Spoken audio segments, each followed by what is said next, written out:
Hello. You gotta be kidding.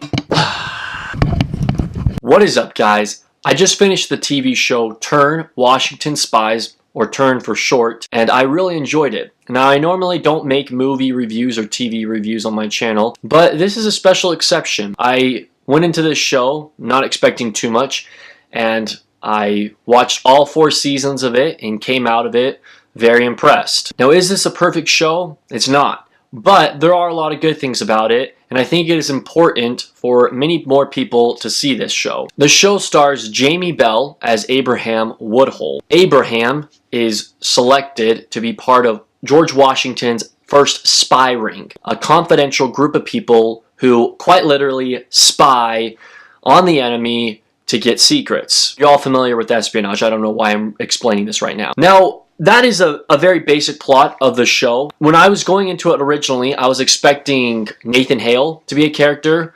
I mean, Nathan Hale, it's a cool guy and an even cooler name. But all jokes aside, Nathan Hale actually isn't even a character in the TV show. He's mentioned, but he's not a focus. In fact, the TV show takes place after Nathan Hale's death. Now, to keep this review short and simple, I would just like to go over a few pros from the TV show and a few cons that I had. Let's start with the pros. There were many good performances of the TV show. I think the ones worth noting are Jamie Bell's performance as Abraham Woodhull. I think he did a very good job. I also think that Samuel Rukin, I think that's how you pronounce his name, he played Simcoe, John Graves Simcoe, man, that dirtbag. He played him, and he is like the most dirtbag of a character I've ever seen in a TV show. You want to kill him every time he's on camera. That just proves that Samuel did a really good job at playing him. Because I watched interviews with Samuel because I was just curious, and he seems like a really cool guy in real life. I'm not gonna lie though, if I met him in real life, I'd still be a little scared because of his Simcoe character in this TV show. Like, when he's on screen, you want to murder him. And that's a good sign. That's what they teach you in film school, kids. They teach you to be so bad that you'll want to be murdered. It's true. But my favorite performance of this entire TV show was from Angus McFadyen. I think that's how you pronounce his name. He played Robert Rogers. He did amazing, and it makes me mad that his performance just goes forgotten. It's such an underrated TV show, such an underrated performance, that he didn't get recognized at the Golden Globes. I mean, this TV show didn't even get recognized at all at the Golden Globes, which really bothers me. But Angus McFadyen's, I'm probably pronouncing that different every time I say it. McFadyen's. He had a very good sense of being in other characters' faces, and his accent was brilliant, just as all his mannerisms were brilliant. And because of how impressed I was with his performance in this TV show, I actually went on IMDb and I looked at his filmography. Now, there's not too many other movies that he's been in that I've seen, at least. He was in this one Christian Bale movie where they like do this really weird choreographed fight scene with a gun, but I've never seen that movie. He's also in We Bought a Zoo, and I will probably never see that movie. He was also in Braveheart, and I will see that movie someday. I haven't seen it yet, though. Oh, he was also in The Lost City of Zed, and he did an amazing performance in that movie, too. Although he just plays kind of like a scared professor, He's not a professor. He plays like a nervous man. But I'm ranting now. Another pro is just how clever it is. And the best thing about it is that it's based off true events. Like, these people actually lived. Some of the events actually happened. Characters in the show who are discovered for betraying their sides, that actually happened in history. And I think that that's the coolest thing that this show has going for it.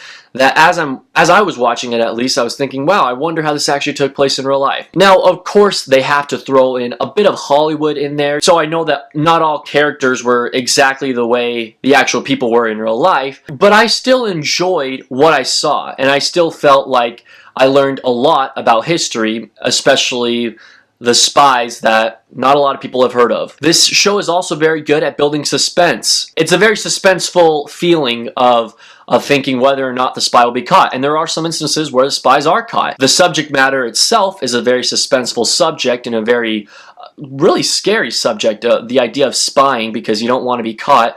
And so to put it into a TV show with real people that actually lived, it was very exciting and I really enjoyed it. Now let me talk about some of the cons I had. Let's just say that I could tell that this show was definitely a lower budget TV show. You can tell by the special effects. It's one of the first episodes you see one of the characters sailing off, and it is the most obvious green screen I think I've ever seen. Now, and that doesn't bother me too much because I understand that it's a lower budget TV show. It's not going to be getting the same funding that The Walking Dead gets, for an example. So that doesn't really bother me, but that is a little bit of a con. And also, some of the battles aren't as maybe visually stunning as they could be. But then again, the TV show is not focusing on the battles that took place. It's focusing on the espionage that took place behind the battles. My other problem with it, and this may also have to do with the lower budget, is that there were some continuity errors. One in particular, there's a certain character who loses his eye. The rest of the show, he has an eye patch. Yet, later on in the show, he has his eye back. That really bothered me because I don't know how hard it was to put the eye patch back on the character. Overall, though, Turn was a very pleasant surprise. Yeah, it can be cheesy, but at the same time, while you're watching it, you can't help but just appreciate everything that took place in order for America to gain its freedom. And we recognize characters such as George Washington, we recognize these figures in history,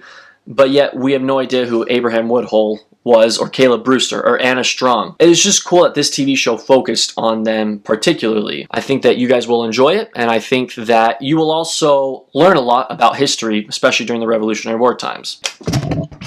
Haha, yeah! That's the second time I've dropped something in this video. Despite the lower budget and the continuity errors, overall I think the good outweighs the bad, and so I'm going to go ahead and give this show a solid 10 out of 10. I think you have to look past some of the cheesiness, but if you just ignore that and really get invested in these characters' lives, then you'll walk out of it very happy, very satisfied. Thank you guys so much for watching. If you like this video, go ahead and press the like button. And go ahead and press that button, that subscribe button. I think that's what they call it these days. Leave a comment. If you've seen this TV show, let me know what you thought of it. And if you start watching it, then let me know what you think of it. I'd love to hear. Have a great day.